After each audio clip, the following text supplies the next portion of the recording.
In the last short video in this series, number 4, I showed you how a funeral director could enter a simple death notice on deathsandfunerals.com.au at the time of the funeral arrangement. Today, I want to show you how you could proceed from there to actually enter a full funeral notice and add some other details to the basic notice that has already been prepared. So let me share my screen with you so that we can do that. The first thing I'd like to show you is that the notice did in fact appear. So if I type Smith into our search engine, you'll see that the details for Mr. John Smith did appear within the site. And you can see that the basic death notice that I put in is there, as is the details saying follow the notice to ensure you get funeral details. And you'll also see that one tribute has been added. And I'll show you how to deal with that if you don't like that tribute in just a moment.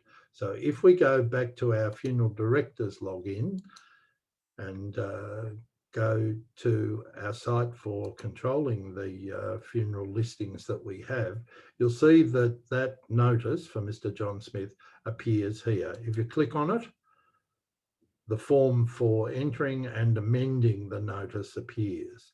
And we can add some details. For example, we now know that John was often called Jack. We've ascertained that his date of birth was the 1st of the 1st. Date of birth was the 01/01 1934. There it is. We've made arrangements for the funeral now to be held next Friday, the 19th of March, and it will be at 2 p.m. I think I'll enter that directly. Oh no, it wants me to do it this way, 2:00 p.m. Okay. The funeral is to be at, now this is a free text field that we have here. I'll add some text I prepared earlier.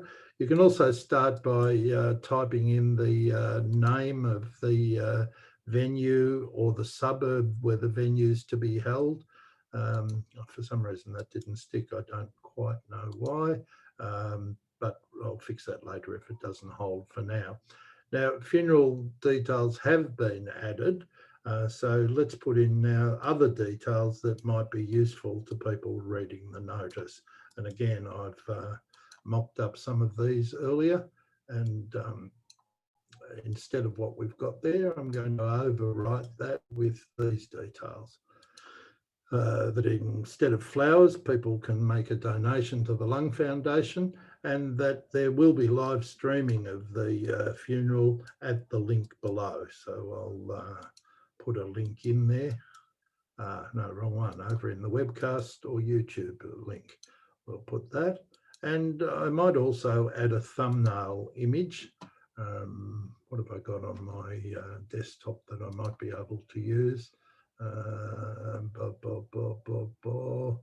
No, not entirely appropriate. I think I'll put the koala just for now, just so that we've got something. So the first thing that we'll do is save the changes to our notice. Oh, it's asking for these details once again. Sorry about that.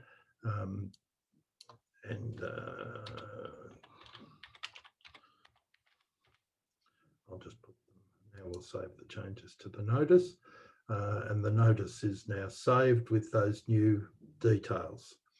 So if we go back to Mr. John Smith's notice, you'll see that those new details appear, and that there is a notice there that can be moderated because I gave my own email address as the moderator for the notices.